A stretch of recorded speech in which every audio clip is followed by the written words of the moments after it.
आज हम जो कहानी पढ़ेंगे उसका उन्वान है वह देख रहे हैं।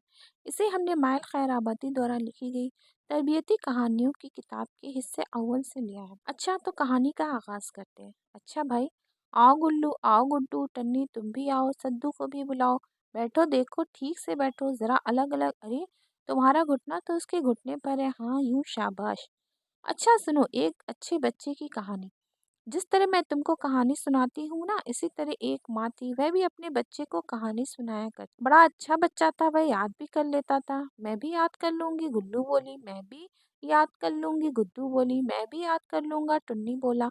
मैं भी, सद्दू बोला। शाबाश शाबाश, तुम सब बड़े अच्छे बच्चे हो। अच्छा तो सुनो, एक माँ थी, बड़ी अच्छी माँ, मगर उसका शौहर चोर था। चोर? उई अल्लाह, तो फिर अल्लाह मियाँ उसका हाथ काट लेंगे, है ना अम्मी? गुड्डू चौंक कर बोली। मगर फिर वह अच्छा आदमी बन गया था। चोरी छोड़ दी उसने? गुड्डू गुल्लू ने पूछा। हाँ बन्नो, फिर उसने चोरी बिल्कुल छोड़ दी। वह कैसे? सुनो, इस तरह उसका मियाँ रोज चोरी करने जाता था। उसका बच्चा 10 साल का था। एक दिन वह चोर उसको भी अपने साथ ले गया। उसे साथ क्यों लिया? सद्दू ने पूछा। उसने सोचा अपने बच्चे को भी चोरी सिखाए। बुली बात, गुल्लू बोली। जरा चुप रहो बेटी, ये मजेदार कहानी सुनो। चोर बेटे को लिए हुए एक बाग के पास पहुंचा। वह आमों का बाग था। पेड़ों में कच्चे पक्के आम लगे थे, हरे हरे पीले। आहा, पीले पीले, मीठे मीठे। गुल्लू सर मटका कर बोली। अच्छा भाई सुनो, चोर ने देखा कि बाग के अंदर तो कोई है नहीं।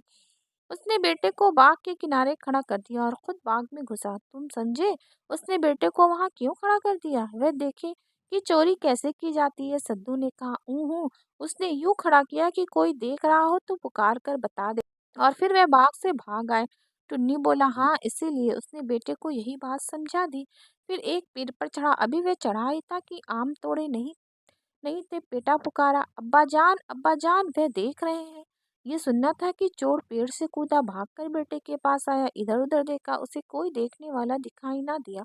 बेटे से पूछा कौन देख रहा था? अल्लाह मियाँ, बेटे ने जवाब दिया। अम्मी जान कहा करती हैं कि अल्लाह मियाँ सब कुछ देखता है और उससे कुछ भी छुपा नहीं। वह तो सबकी दिल की बातें भी जानते हैं। कोई कहीं कहीं भी अंधेरी रात में चोरी करे वह भी देख लेते हैं, और चोर से तो बहुत खफा होते हैं। चोर का हाथ काट लिया जाता है, ये अम्मी जान बताती हैं। चोर बाप ने बेटे से ये सुना तो वह हक्का बक्का खड़ा का खड़ा रह गया। हक्का बक्का, तुम समझे? बिल्कुल चुप साधे हुए। सच्ची बात यह है कि उस वक्त उसे बड़ी शर्म आई। वह इतना शर्माया बच्चों कि कुछ ना पूछो, वो बहुत ही शर्मा गया। फिर उसने बेटे को गले से लगा लिया और उसी वक्त तौबा कर ली। अब कभी वह चोरी ना करेगा। वाह वाह, खूब खूब, ये तो बड़ी अच्छी बात। छोटे लड़के ने छुलवा दी चोली। इस तरह सब बच्चे कहने लगे। माँ ने फिर समझाया। अच्छा, तुम सब भी सबको अल्लाह से डराया करो तो सब नेक बन जाएंगे। ठीक कहा आपने, हम सब भी अल्लाह से डराया करेंगे और ये कहानी भी सबको सुनाएंगे। बड़ी अच्छी है ये कहानी। शाबाश बच्चों, शाबाश। अल्लाह तुम सब से खुश हुआ।